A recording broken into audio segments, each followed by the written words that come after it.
Bonjour, Monsieur Seydou. Bonjour. C'est la première fois en 3 années de webinaire que nous accueillons un docteur en mathématiques. Est-ce que ça vous fait plaisir d'être là? Oui, ça me fait énormément plaisir d'être là. Êtes-vous prêt pour le webinaire? Oui. Avant de commencer, est-ce que vous pouvez nous raconter un peu comment est né votre amour pour les mathématiques? Moi, mon amour pour les mathématiques, bon, ça c'est depuis à bas âge, hein. Voilà, bon, surtout, je dirais, bon, j'aimais toutes les matières, mais les mathématiques, c'est surtout au lycée. Comment ça a Et surtout commencé? au lycée, d'abord parce que j'avais des aînés qui faisaient, voilà, qui étaient dans les classes de mathématiques, dans les classes où il y a beaucoup de mathématiques. Donc, c'est sûr que bon, ça entraîne. Et ensuite, il y avait de très, très bons professeurs de maths qui faisaient vraiment aimer les maths. Ça remonte en quelle année Donc, déjà? Dans les années 50, 87? pardon? Ça remonte à quelle année votre rencontre avec les mathématiques? Si ce fut dans les Oh, années... bon, ça, c'est bon, ça, c'est depuis j'aimais toujours les calculs. Ça, c'est depuis quoi? Depuis peut-être 10 ans, j'aimais toujours les calculs. En tout cas, merci d'avoir accepté notre invitation et merci à tous d'être avec nous et bienvenue au rendez-vous hebdomadaire du Forum de reportage sur les crises mondiales. C'est un forum du Centre international pour les journalistes CFJ qui est basé à Washington aux États-Unis. Un forum que nous avons lancé en 2020 pour aider les journalistes, pour les mettre en contact avec les experts de renommée mondiale. Un forum que nous avons lancé en 5 langues, en anglais, en français, en espagnol, en arabe et en portugais, et qui compte aujourd'hui plus de 15 000 journalistes du monde entier. Je suis Kossi Balao, le directeur du forum en français. Aujourd'hui, nous accueillons, comme vous l'avez certainement constaté, un invité que nous n'avons pas l'habitude de recevoir. D'ordinaire, nous accueillons des journalistes, des spécialistes des nouvelles technologies, des experts en santé, en environnement, des acteurs et tous ceux qui s'intéressent au changement climatique, mais jamais un chercheur ou une chercheuse en mathématiques. Mais pourquoi les journalistes font-ils rarement appel aux mathématiciens alors que les mathématiques font partie de notre vie, de l'exercice de notre métier? Les mathématiques sont dans la nature, au cœur de la nature, et les journalistes, durant la pandémie, n'ont jamais eu autant besoin de mathématiques pour l'analyse des données, des chiffres, pour calculer, par exemple, le taux de létalité, d'incidents, de survie et pour d'autres statistiques. Notre invité disait dans une interview en 2019 que sans les mathématiques, pas de physique, pas de chimie, pas d'ingénieur, pas de médecin, ni de pharmacien, ni de spécialiste de sciences sociales ou d'agronomie. Il n'a pas mentionné le journalisme, mais c'est ce qui nous intéresse aujourd'hui, le lien entre les mathématiques et le journalisme. Bonjour, Monsieur Sidou, encore une fois, et est-ce Bonjour, que vous bonjour, pouvez bonjour. vous présenter votre parcours à nos chers participants avant qu'on ne démarre cette session? Oh, bon, moi, je suis mathématicien. Voilà, donc j'ai fait surtout mes études voilà, supérieures, surtout en Finlande. Et c'est là aussi où j'ai beaucoup exercé, j'ai enseigné les mathématiques à l'université d'Oulu. Je rappelle encore une fois que M. Seydou est docteur en mathématiques. Il a fait des études de mathématiques, on vient de le dire, à l'université de Lomonosov de Moscou et ensuite au département de mathématiques de l'université d'Oulu en Finlande. Il a enseigné dans plusieurs universités. Au Mali, il est le coordonnateur national de la Société malienne des sciences appliquées. Voici ma première question pour vous. Vous entendez certainement des commentaires au sujet des mathématiques auprès des élèves, des lycéens, certains estiment que c'est une matière difficile, compliquée, qui n'est réservée qu'à une certaine élite. Est-ce que ce sont des commentaires que vous entendez souvent, vous? Oui, oui, ce sont des commentaires qu'on entend et qui souvent, on est souvent étonné d'entendre ça. Parce que il n'y a pas, enfin, en tout cas pour nous, il n'y a pas plus facile que les maths. Parce que les maths, c'est du concret, c'est des choses qu'on peut voir dans la nature. Et puis, voilà, donc, nous pensons que c'est beaucoup plus difficile que le journalisme, par exemple, où c'est difficile de faire à l'unanimité. Parce qu'en maths, il y a l'unanimité. Parce que quand c'est quelque chose ici, c'est la même chose partout. Voilà, donc la littérature, c'est difficile de faire, de réfléchir, de prendre comme ça des idées, c'est très difficile. Donc les maths, bon, ne sont pas plus difficiles que les autres sujets. Mais Mais bon, aujourd'hui, ouais. mais ce qui se passe généralement, bon, en Afrique, en tout cas pour le Mali que je connais, c'est que dans les écoles fondamentales, dans les écoles primaires, généralement, ce qui se passe, c'est qu'il n'y a pas assez de professeurs de maths.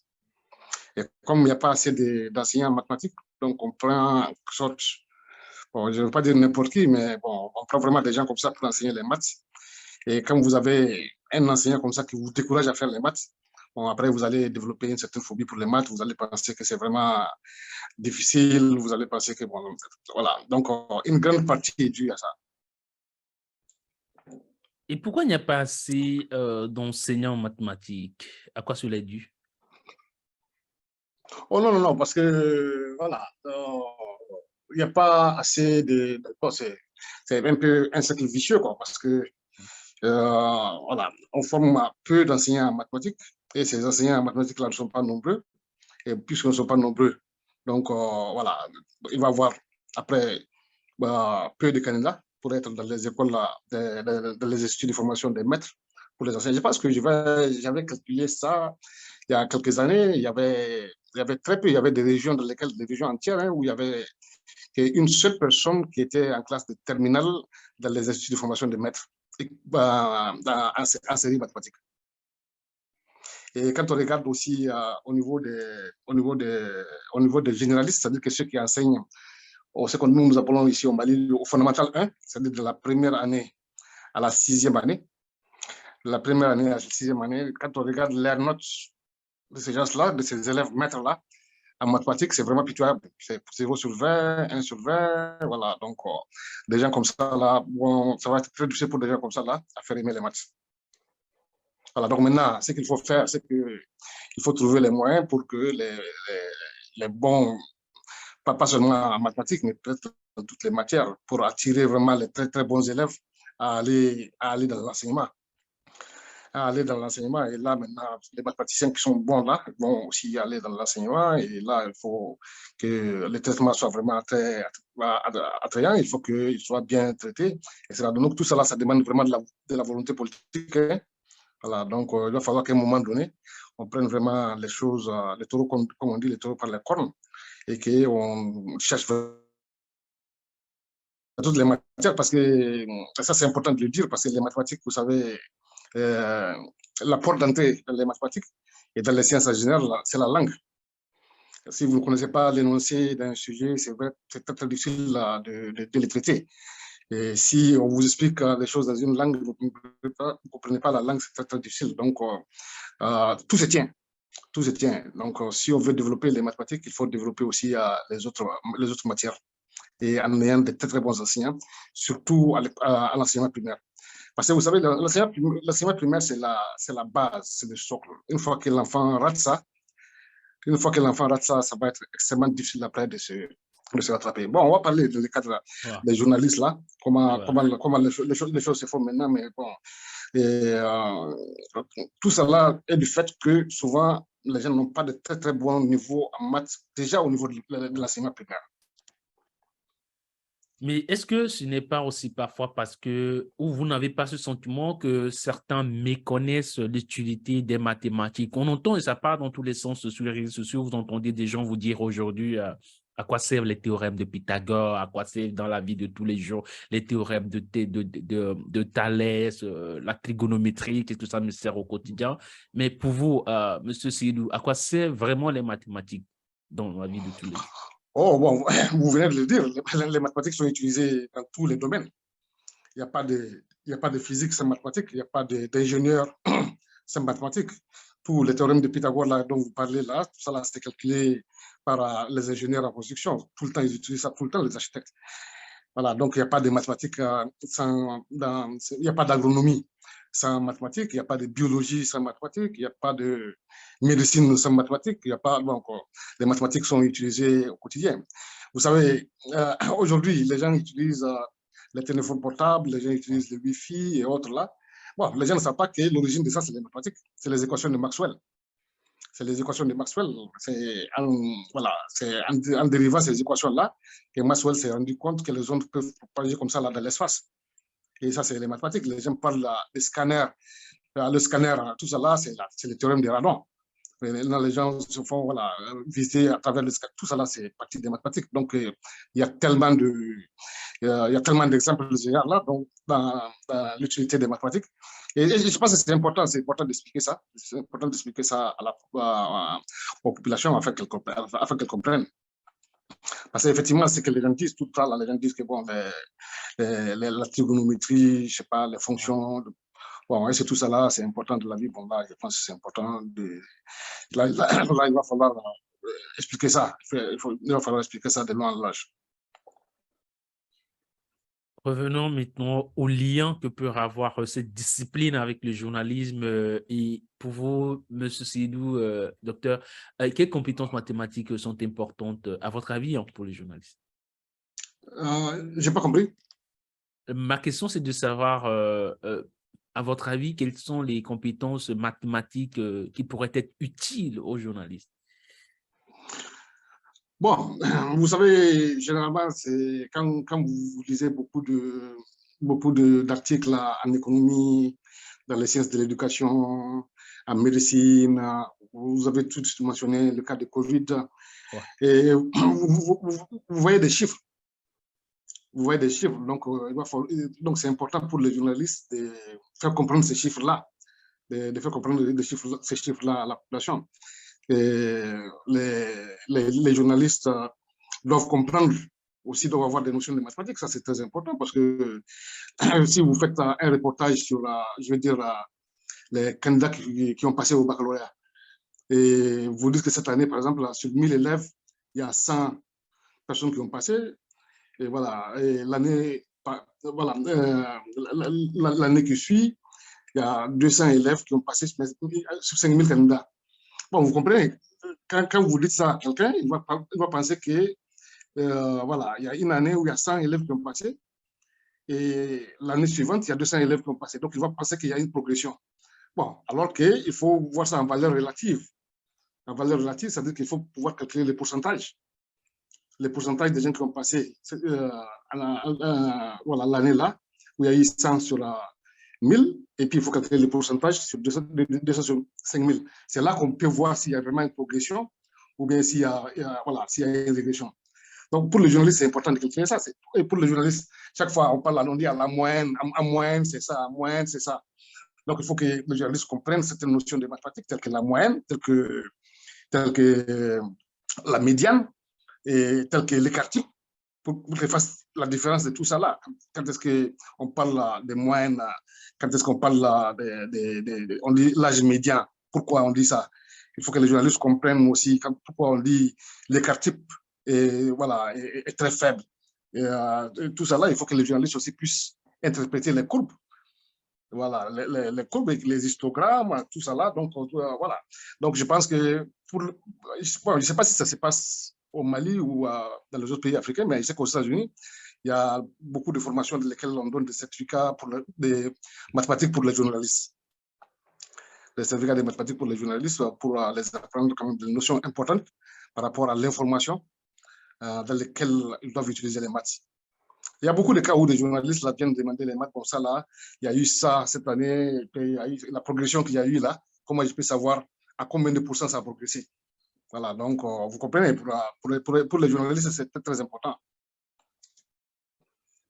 Est-ce que vous, ça vous est déjà... C'est ce qui fait que dans les sciences sociales, par exemple, en tout cas au Mali, beaucoup de gens qui font les sciences sociales là ne sont pas bien formés en mathématiques. Donc, quand ils vont faire des études poussées, par exemple, aux États-Unis, on leur demande de prendre des classes de maths. Est-ce que vous... Oui, je vous écoute. Il vous est déjà arrivé de lire un article journalistique et de vous dire non, ce journaliste s'est trompé sur les données? Ou de vous dire, par exemple, s'il avait les compétences mathématiques, il aurait pu l'écrire de cette façon ou de telle manière, peut-être. Bon, ça, je ne peux pas vous dire exactement quand, mais ça, c'est certain que beaucoup de fois, là, quand on lit les articles des journalistes et qui interprètent les chiffres, on voit vraiment qu'ils auraient fait mieux s'ils comprenaient les maths. Ça, c'est pas une fois, deux fois, voilà, ça, c'est très fréquent. Et si on se dit que bon, vraiment, s'ils comprenaient les maths, s'ils comprenaient là, maintenant, ils auraient mieux expliqué. Comment les journalistes utilisent les statistiques pour analyser et interpréter les données? Est-ce que, par exemple, ou dans votre façon de faire, il y a par exemple un exemple que vous pourrez partager aux journalistes qui nous suivent? C'est vrai qu'on ne va pas leur demander de retourner dans les classes pour répondre les années d'études en mathématiques, mais du coup, quelles sont par exemple des compétences qui peuvent être nécessaires pour eux? Que vous utilisez, par exemple, lorsque vous faites face aux chiffres, aux statistiques et que vous pouvez le partager? Bon, de mon point de vue, hein, bon, s'il y a des écoles de journalistes, là ils doivent intégrer, en tout cas, dans leur système, là, dans leur, voilà, dans les matières qui sont enseignées, là, vraiment, les mathématiques, pour que les journalistes puissent comprendre, en tout cas, certaines notions qu'ils utilisent dans leur travail. Donc, ça, comme je vous l'ai dit, hein, donc on sent quand les journalistes ne comprennent pas bien les mathématiques. Et ça, c'est important parce que tout ce qu'il y a, par exemple, en économie de l'éducation, les investissements par rapport à l'éducation, et ça, il faut pouvoir interpréter ça. Voilà, dans les budgets, quelle est la partie qui est investie dans quelle partie de l'éducation? On a parlé de la formation des enseignants tout de suite là.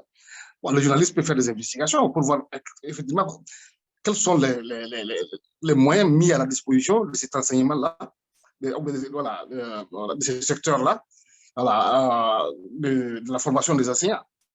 On dit, on dit globalement les budgets par rapport à l'éducation, je ne sais pas, c'est 30%, 31%, mais quelle est la partie? Donc ça, c'est un travail des journalistes. Bon, les chercheurs font ça certainement, mais les journalistes aussi peuvent faire ça. Parce que le journalisme, c'est aussi la recherche. Ah. Voilà, donc ils peuvent faire vraiment cette recherche scientifique-là pour fouiller et comprendre pourquoi il y a ces problèmes-là. Donc, en regardant, ils vont très probablement trouver qu'il y a peu d'investissement en réalité dans le secteur de l'éducation. Il y a très peu dans le cadre de la formation des enseignants au primaire. Et quand là, maintenant, ça peut être plus facile pour eux de pointer du doigt les problèmes. Mais tout cela ne peut se passer que quand ils comprennent les chiffres. Quand ils comprennent les chiffres, là, ils vont dire que, bon, par exemple, comparativement à cette partie-là, il y a 30% de ce budget-là, alors que pour le cas de l'enseignement, il y a seulement 11%. Et voici la progression d'année en année. Voilà, et d'année en année, on voit que dans l'année X, voilà, par rapport à dans l'année X plus 1 par rapport à l'année X, ça n'a pas bougé, etc., etc. Donc, tout cela, c'est important pour les journalistes de comprendre les mathématiques. Les mathématiques servent aussi à développer le raisonnement, la Oui, logique. On oui, avons commencé sans définir un peu la mathématique, mais oui. avant d'aller vers la définition, est-ce qu'il faut dire les mathématiques ou la mathématique? Bon, on dit généralement les mathématiques, c'est au pluriel, parce qu'il y a il y a beaucoup de notions dedans. On dit toujours les maths. Comment définissez-vous les maths?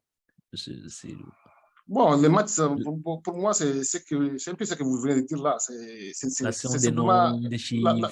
la logique, quoi. C'est la logique appliquée voilà, aux objets de la nature, quoi. Voilà, ça peut être des structures, ça peut être des chiffres, ça peut être, voilà, je sais pas, ça peut être des arbres, ça peut être, voilà, c'est vraiment, c'est une manière vraiment logique de comprendre comment les choses se passent. Les chiffres reviennent à chaque fois dans le discours. Comment comprendre les chiffres, monsieur Silou? Bon, les chiffres, c'est toujours, bon, les chiffres, on a toujours vécu avec les chiffres. Tout est là en nombre. Les populations sont là en nombre, les femmes sont là en nombre, les hommes sont là en nombre, les animaux sont là en nombre, je sais pas, les fruits sont là en nombre. Donc, les chiffres là font partie de notre quotidien. Vous êtes au Mali et pour les pays du Sahel, par exemple, on a une crise, pas la crise sanitaire, mais la crise du changement climatique. Ouais. Est-ce que les compétences journalistiques aussi peuvent être mieux aider à couvrir, par exemple, le changement climatique? Comment? Est-ce que vous pouvez nous donner un exemple peut-être de la façon dont les maths pourraient aider un journaliste, par exemple, à mieux couvrir au Sahel le changement climatique? Bon, c'est un peu ce que je viens de dire là. Si on voit que à cause de ce qui se passe, le changement climatique là, il y a de la sécheresse qui fait Ouais, que, par exemple, là, les animaux meurent. Il y ouais, en a combien d'animaux sont morts. Et tout cela, c'est des chiffres, c'est des nombres sur lesquels on peut pointer, qu'on peut vraiment, voilà, qu'on peut vraiment considérer pour expliquer les choses. Et quand on voit la désertification qui avance, quand on voit les lacs qui sont en train de tarir, quelles conséquences ça a pour les populations.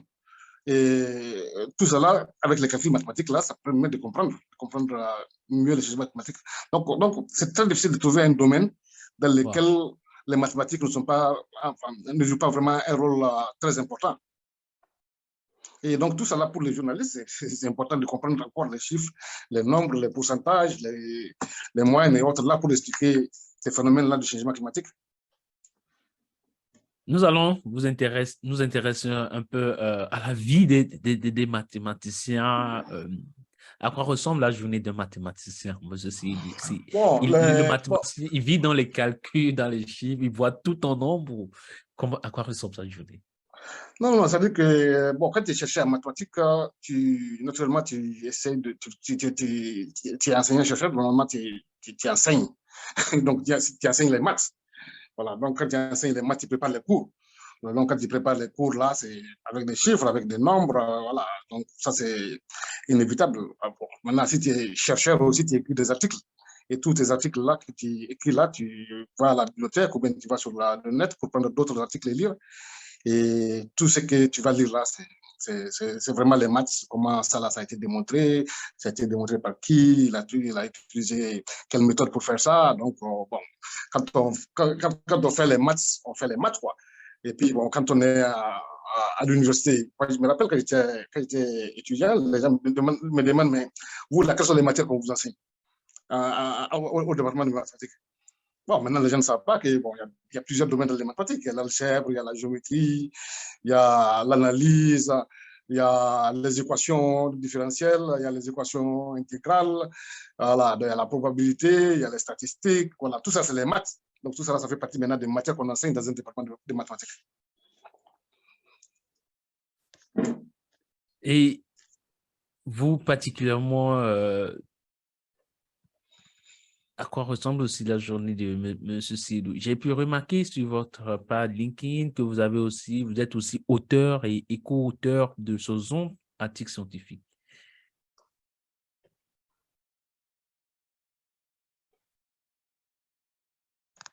Oui, alors, Monsieur Sidou, Voilà, okay, oui. je disais tantôt que vous êtes aussi auteur et co-auteur de ce articles scientifiques. Oui. Euh, Est-ce que ce sont des articles sur lesquels les journalistes aussi peuvent revenir, des articles sur lesquels les journalistes peuvent aussi faire des travaux de simplification et essayer de mieux le traduire pour que les populations, le grand public, par exemple, puissent le comprendre? Bon, il y a deux choses. Hein. Je pense qu'il faut qu'on se comprenne sur un certain nombre de choses. Ça veut dire que vous avez dit dans votre introduction là pourquoi les journalistes ne sont pas invités, les mathématiciens ne sont pas invités par les journalistes pour parler un peu de leur travail de recherche, tout ça là. Voilà. Bon, maintenant, il y a des gens qui font de la recherche vraiment de mathématiques, ce qu'on appelle les mathématiques pures. Les mathématiques pures, donc ils sont vraiment dans l'abstrait, donc ils considèrent souvent des espaces que, en tout cas, à part eux-mêmes, personne ne voit, et qui sont vraiment en train de faire de la géométrie dans l'espace, voilà, et qui sont en train de travailler vraiment de manière abstraite. Ça, c'est vraiment les mathématiques pures là. Les mathématiques pures là. Bon, là, ça va être difficile, je pense. Ça va être difficile là, pour les journalistes de prendre leur papier pour vraiment expliquer ça aux populations. Voilà, donc, je pense que ça va être difficile. Par exemple, les gens qui démontrent certaines conjonctures, bon, maintenant, il va falloir probablement fouiller beaucoup pour trouver les applications de ces choses-là dans la nature. Par contre, il y a beaucoup de mathématiciens, peut-être même plus, qui font ce qu'on appelle les mathématiques appliquées. Donc, eux, ils font les maths, mais les maths qu'ils font, c'est vraiment appliqué voilà, à autre chose. C'est-à-dire que ce soit en médecine, voilà, ils analysent par exemple les problèmes de Covid là, voilà, en mathématiques, les progressions, pourquoi c'est comme ça, les courbes, les machins. Voilà. Donc maintenant, il y a ceux qui appliquent ça dans à l'ingénierie, parce que quand vous faites par exemple enfin, quel que soit le domaine d'ingénierie que vous faites, mais particulièrement le génie électrique, là c'est vraiment les maths, c'est vraiment la physique, c'est les maths. Et voilà. Donc maintenant, si vous vous intéressez à ces genres d'articles-là, c'est sûr que je pense que vous allez trouver ce qu'il faut pour pouvoir expliquer aux populations. Et voilà. Donc, je pense que les articles moi, par exemple, moi, je suis vraiment dans les mathématiques appliquées. Voilà. Parce que moi, depuis que j'étais à l'université, je me suis toujours intéressé à voir de concret quoi, dans les mathématiques. Donc, je suis parti, donc, je me suis spécialisé aux Pays-Bas en mathématiques industrielles.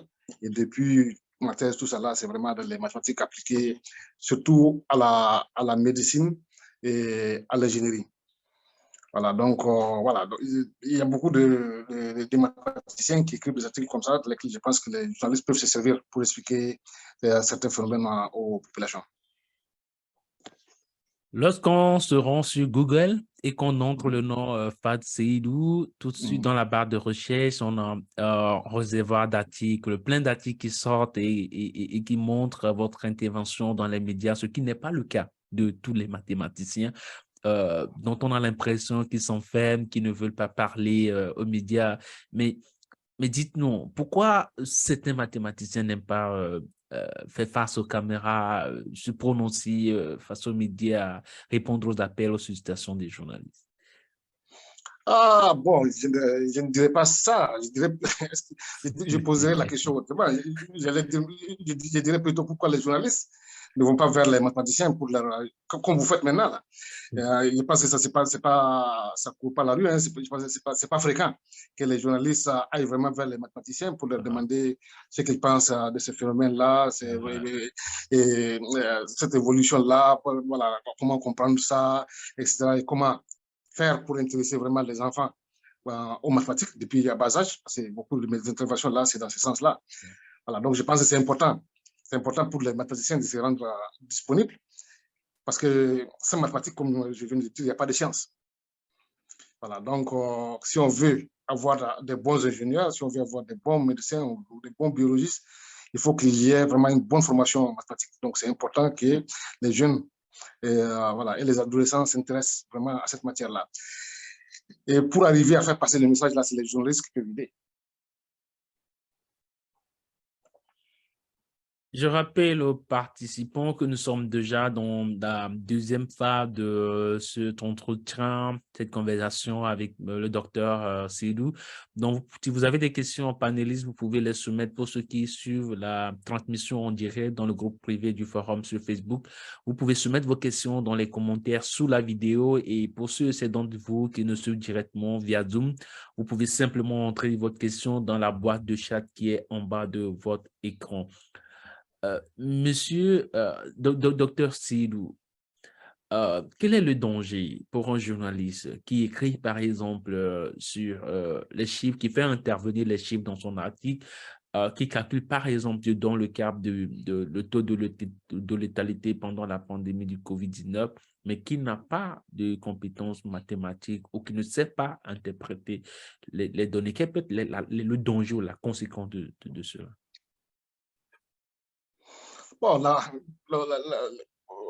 bon, même si c'est pas fait exprès, c'est toujours dangereux de mentir. Ouais. C'est toujours dangereux de donner des informations erronées. Et c'est pourquoi, pour le journaliste, la crédibilité est quand même d'une très grande importance. Voilà, donc quand un journaliste va et puis il donne des chiffres erronés et qui vont être mal interprétés non seulement par les décideurs, mais aussi par les populations, ça c'est extrêmement dangereux. Donc c'est pourquoi c'est important que les journalistes comprennent les nombres. Euh, je reviens sur vous pour votre cas parce que j'ai été très intéressé de voir que vous avez plusieurs interventions dans les médias et je vous demandais comment ça vous est arrivé pour votre ça. Ça m'intéresse un peu de savoir comment, parce que en fait, les mathématiciens sont souvent méfiants, pas les mathématiciens, les scientifiques en fait en général envers la presse. Ils ont peur que les journalistes ne dénaturent leurs propos.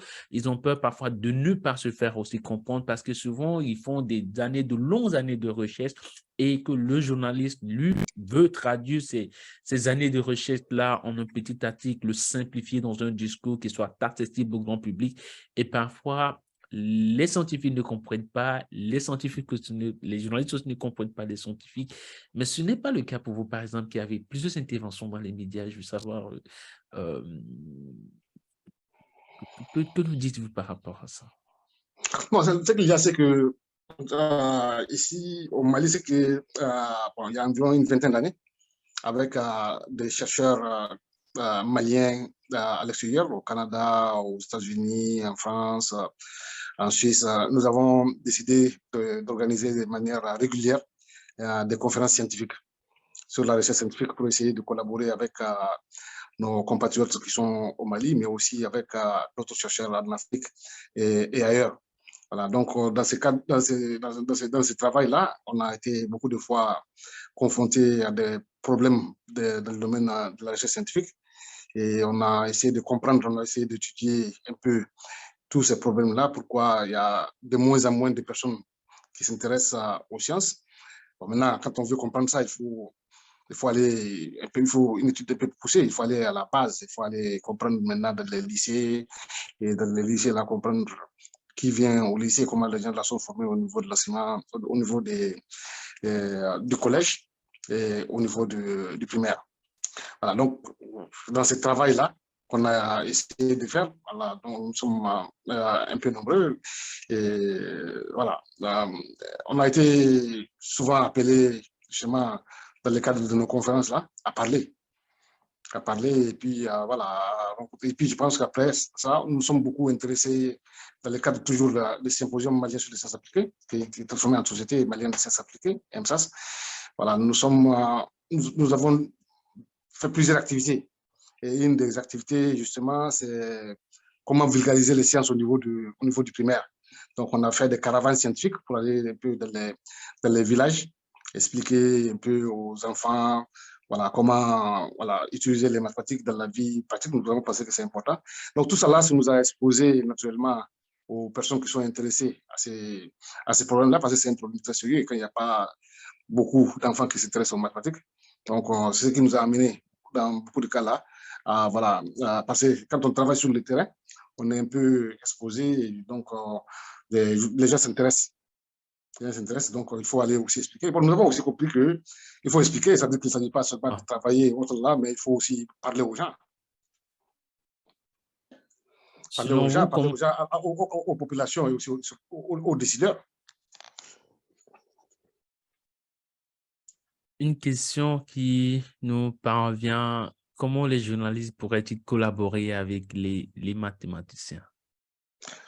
Bon, c'est ce que j'ai dit, c'est que pour moi, dans les écoles de journalisme, là, il faut vraiment mettre une matière de mathématiques pour journalistes. Enfin, je sais pas, ils vont trouver le nom pour que les journalistes aient une bonne formation. Parce que c'est important pour les journalistes d'interpréter les chiffres, d'interpréter les courbes, les histogrammes, de comprendre les genres de moyens qu'on est en train de calculer. Donc, tout ça, c'est d'interpréter l'économie de l'éducation, comme je viens de le dire. Et pour ne pas donner des chiffres erronés, pour essayer d'expliquer de façon simple aux populations ce que les chiffres veulent dire. C'est ça, la transmission de l'information. Donc, pour moi, une bonne manière pour les mathématiciens et les journalistes de collaborer, c'est vraiment d'instaurer, en tout cas, commencer par là, d'instaurer vraiment les mathématiques dans les écoles de journalisme. Lorsque, par exemple, si je prends encore le cas du changement climatique qui est tellement une réalité dans nos pays actuels, un journaliste qui voudrait avoir l'avis d'un mathématicien, je ne suis pas Oui, mathématicien, docteur oui, Sidou, quelle pourrait oui. être une bonne question à poser lorsqu'on sollicite l'avis d'un mathématicien, par exemple, sur le changement climatique? Ouais, je pense que, bon, ça c'est un peu, excusez-moi, mais c'est un peu vague parce que quand vous demandez à quelqu'un quelle est la bonne question, je pense que c'est, voilà, c'est important de lui demander seulement en tant que mathématicien, de mon point de vue. Bon, voilà, ce que je peux dire, c'est que c'est important de lui demander seulement en tant que mathématicien, est-ce que, voilà, qu'est-ce que vous pensez du changement climatique?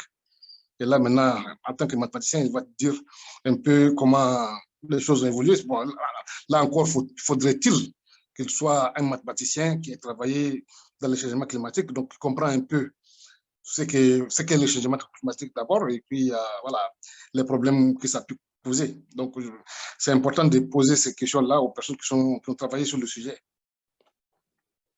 Est-ce qu'on peut aussi susciter l'avis d'un mathématicien sur la crise de l'autoritarisme, non pas seulement le champ, toutes les crises en fait qui affectent le monde. Quand on parle, par exemple, des conflits que nous avons dans nos pays, quand on parle du terrorisme, est-ce que ce sont aussi des questions sur lesquelles on peut solliciter Ouais, ouais, l'intervention d'un oui, mathématicien? ouais, ça, c'est des questions qui sont d'autant plus permanentes, pertinentes, pardon, qui sont d'autant plus pertinentes que ces crises-là jouent beaucoup sur l'éducation. Et je viens de vous dire comment les enfants sont de plus en plus réticents aux mathématiques. Ouais. Mais quand on voit dans les régions de crise, on voit que les phénomènes sont encore beaucoup plus graves. Là où les écoles sont fermées, là où il y a très peu d'écoles qui sont ouvertes. Et quand on dit là où il y a peut-être un mathématicien, vous allez trouver que dans les zones comme ça là, de conflit, il n'y a même pas de mathématiciens du tout. Donc, c'est d'une importance capitale et que les journalistes comprennent ça, que la vie des mathématiciens et la vie des scientifiques en général est très importante dans les situations de crise et aussi dans les crises économiques. Voilà, comment interpréter les chiffres, voilà, les chiffres de l'économie, par exemple, comparativement aux périodes voilà, avant la crise ou bien les périodes qui vont venir, comment il faut analyser tout ça là. Et ça, tout ça là, pour les journalistes, c'est important d'avoir des notions de mathématiques. Nous avons une question qui nous vient du professeur Abdoulaye Sidibé qui vous Ah, ok. demande: est-ce qu'il y a un ou des signes pour savoir qu'un enfant à bas âge peut devenir un bon scientifique? Bon, ça, ouais, Abdoulaye Sidibé, ouais, merci, Abdoulaye Sidibé, c'est un grand frère. Voilà, je parlais justement des MSAS là. Donc, on avait commencé ça ensemble avec Abdoulaye Sidibé. À l'époque, il était en République tchèque. Maintenant, il est au Mali, il a enseigné à l'Institut Polytechnique rural de Katipougou. Voilà, donc maintenant, est-ce qu'il y a des prédispositions pour savoir un enfant a un avenir scientifique? Euh, Peut-être que c'est une question qui serait plus appropriée peut-être aux, je sais pas, aux ceux qui font la psychologie voilà, des enfants, etc. Euh, mais ce que je dirais, c'est que c'est pas parce que, bon, on connaît beaucoup d'exemples, hein, y compris Einstein, c'est pas parce que à son enfance là, il n'est pas doué en mathématiques qu'il ne serait pas mathématicien. Voilà, donc il y a beaucoup de cas où les enfants, voilà, au début de leur âge, ne sont pas vraiment intéressés au calcul, souvent là même, ne sont pas intéressés aux sciences, et après, maintenant, ils deviennent de très grands scientifiques.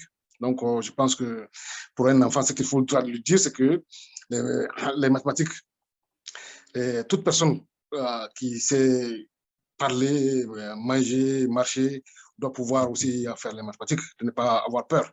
Donc, je pense que c'est ce qu'il faut, c'est le message qu'il faut véhiculer. Surtout, ne pas penser que parce qu'un enfant aujourd'hui n'est pas fort en maths, donc il ne le sera pas demain. Non, non, non. On a vu des cas où les enfants sont très, très doués en maths et après, maintenant, ils deviennent foirés. Et on a vu, parce que bon, généralement, il n'y a pas de suivi aussi, quoi. Et on a vu aussi des cas où les enfants sont très réticents aux mathématiques et après, maintenant, ils deviennent des grands mathématiciens. Donc, vraiment, je ne pourrais pas donner une réponse précise par rapport à ça. Mais monsieur Sidou, à vous entendre, les mathématiques paraissent vraiment simples et faciles. Okay? Dit Oui. comme dit comme ça, les mathématiques sont très faciles et très simples, mais ce qui n'est pas le cas pour certains qui pensent tout à fait le contraire. Nous Oui. prenons une deuxième question du professeur Abdullah Sidibé qui demande encore qu'est-ce qu'il faut à une personne pour être un scientifique et plus précisément un mathématicien. Bon, ce qu'il faut, c'est un peu comme dans toutes les matières, hein, c'est-à-dire que c'est le travail. Et bon, je ne connais pas les autres matières, donc je ne peux pas vraiment m'aventurer là-dessus, mais je sais que si vous faites les mathématiques, au lycée, par exemple, vous êtes à ce que nous, au Mali, ici, on appelle la série sciences exactes. Les séries sciences exactes. Je pense que dans beaucoup de pays francophones, ça correspond à la série C. Yeah. Et quand vous êtes dans là, vous êtes, ça veut dire que ce qui fait la différence, et ça va être beaucoup plus accentué encore à l'université, c'est le travail. C'est-à-dire que si vous voulez être des bons mathématiciens, il faut travailler énormément, il faut faire beaucoup d'exercices. Je me rappelle quand j'étais à Moscou, souvent, dans telle matière-là, on donne 100 exercices à faire. Donc, quand vous êtes habitué comme ça là, à calculer, à faire des exercices, là, après maintenant, vous allez non seulement aimer, mais vous allez aussi voilà, devenir un peu doué de là. Et nous-mêmes, quand on était au lycée, je me rappelle, on cherchait même, on traitait tous les exercices, beaucoup de livres là qu'on avait, et souvent là même, on cherchait encore des livres, on cherchait encore des exercices pour pouvoir savoir si on peut les résoudre ou pas. Donc, pour moi, ce qui fait la différence, c'est vraiment le travail. Bon, comme d'ailleurs dans toutes les matières, j'imagine. Mais à part le travail, docteur Seydou, quelles sont les compétences qui sont nécessaires en mathématicien? Des compétences Bon, dont un mathématicien ne peut s'en passer. non, les compétences comme comme je l'ai dit depuis le début là, les compétences, c'est d'avoir une bonne formation au niveau de l'enseignement primaire. Au niveau de l'enseignement primaire, il faut avoir une bonne formation, non seulement en mathématiques, mais aussi dans la langue. Et aussi, et voilà, et apprendre aussi à travailler dès ce moment-là. Bon, après, maintenant, il faut qu'il y ait quand même un suivi, quoi.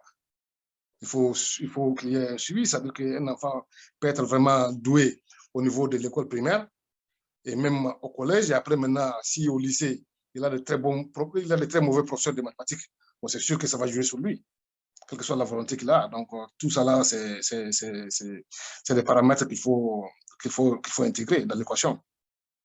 Là, je suis en train de vous parler en mathématiques comme ça. Vous dites une phrase très intéressante dans une interview que j'ai lue. Vous dites la disparition des maths, c'est la Oui, disparition d'un pays. oui, oui. C'est fort. Oui, mais c'est ce que je pense que vous-même, vous l'avez dit d'une certaine façon, parce que vous avez dit dans votre introduction, sans mathématiques, il y a pas de physique, il n'y a pas de chimie, il n'y a pas de biologie, il n'y a pas d'ingénierie, il n'y a pas de... Mais ici, il n'y a pas toutes ces matières-là, le pays disparaît.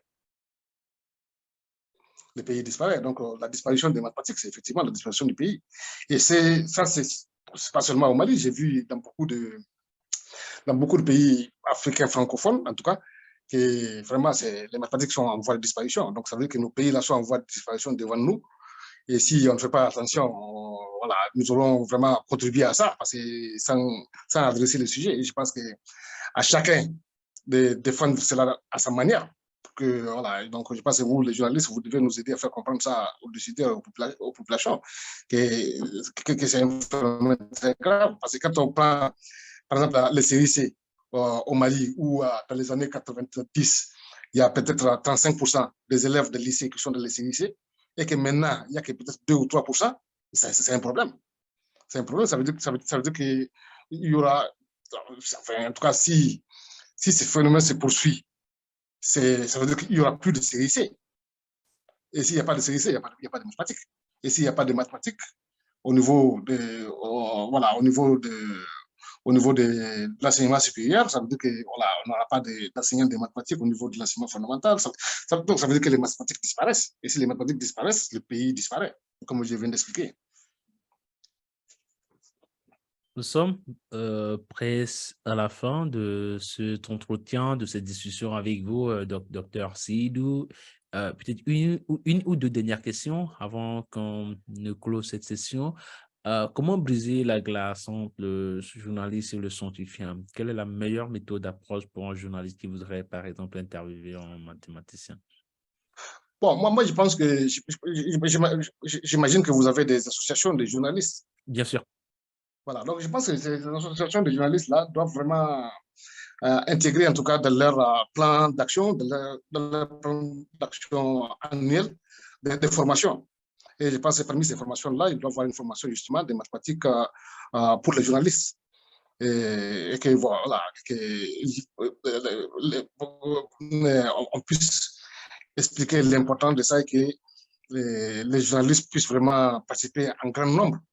Donc, je pense que ça peut être vraiment un moyen d'établir vraiment une relation durable parce que, voilà, il ne s'agit pas seulement de former, de faire une formation initiale, mais il s'agit aussi de faire des formations continues.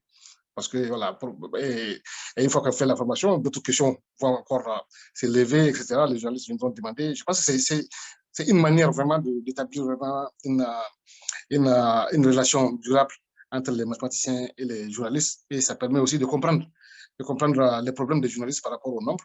Et ça permet aussi de comprendre aux mathématiciens, de voir comment ils peuvent vraiment contribuer à ce que les journalistes maîtrisent mieux les nombres.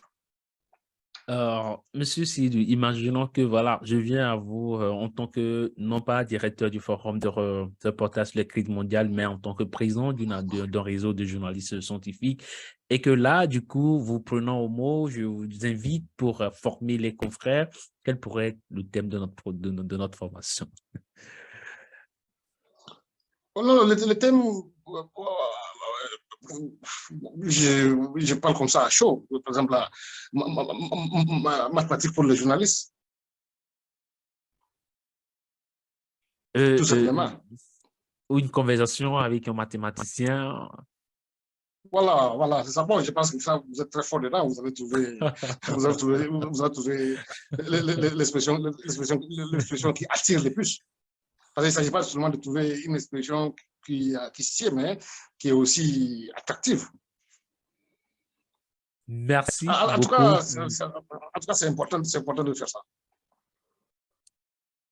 Merci, Monsieur Sédou, d'avoir répondu à notre invitation pour participer à ce webinaire qui aborde la thématique, le lien entre les journalistes et les mathématiques, comment les deux acteurs peuvent collaborer ensemble, comment les mathématiques peuvent te rendre utile au journalisme, quelles compétences mathématiques serait utile pour les journalistes dans l'exercice de leur métier, que ce soit pour calculer les chiffres, les pourcentages, la médiane et aussi pour pouvoir naviguer entre les chiffres. Nous avons entendu beaucoup de choses durant ce webinaire et le professeur Abdoulaye Sidibé qui se dit satisfait de vos réponses et qui se trouve éclairé par les réponses que vous avez fournies, c'est le cas pour nous aussi. Merci d'avoir accepté notre invitation pour participer à cet échange. C'est un plaisir de vous avoir reçu. Je crois que ce ne sera pas la dernière fois, mais que nous aurons encore l'occasion de revenir vers vous pour vous inviter pour d'autres sujets, puisque maintenant c'est clair qu'on peut solliciter l'avis d'un mathématicien sur tous les sujets qui affectent notre vie au quotidien. Donc, Monsieur Sédou, tenez-vous prêt que nous viendrons plusieurs fois, nous viendrons vers vous assez fréquemment pour vous solliciter. Merci surtout pour votre disponibilité. Merci aussi pour votre temps, pour la qualité des échanges et pour les conseils que vous avez donnés à nos chers participants. Peut-être que vous avez une dernière chose à ajouter ou une question que vous auriez aimé peut-être que je vous pose et que je n'ai pas posé. On part sur cette base Non, non, et on continue. non, je pense que vous avez tout posé. Je veux aussi vous remercier. Je pense que c'est très important d'établir l'échange là. Donc, vous dites que vous aurez besoin des scientifiques. Donc, je pense que nous avons plus besoin de vous que vous l'avez de nous.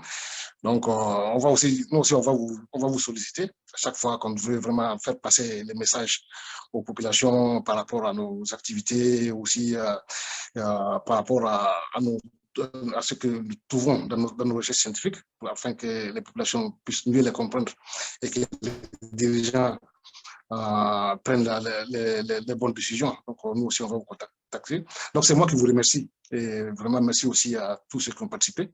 Et voilà, donc on se dit à la prochaine fois, Inch'Allah. Oui, À la prochaine. Merci à tous ceux qui nous ont suivis. Salutations au professeur Abdullah Sidibé qui a posé des questions, au confrère Joël Saïd, à Madame Faten Ayed, Amadou Alfago, Denise du Congo et à tous les confrères et consoeurs qui nous ont suivis en direct dans le groupe privé du forum sur Facebook. Je vous donne rendez-vous pour une prochaine fois. Ce ne sera plus un mathématicien, mais forcément un acteur pour nous parler encore de comment faire avancer notre métier, comment mieux travailler en tant que journaliste. Bonne fin d'après-midi, bonne fin de journée, bonne fin de soirée à tous et à toutes, d'où vous nous suivez. Au revoir. Merci.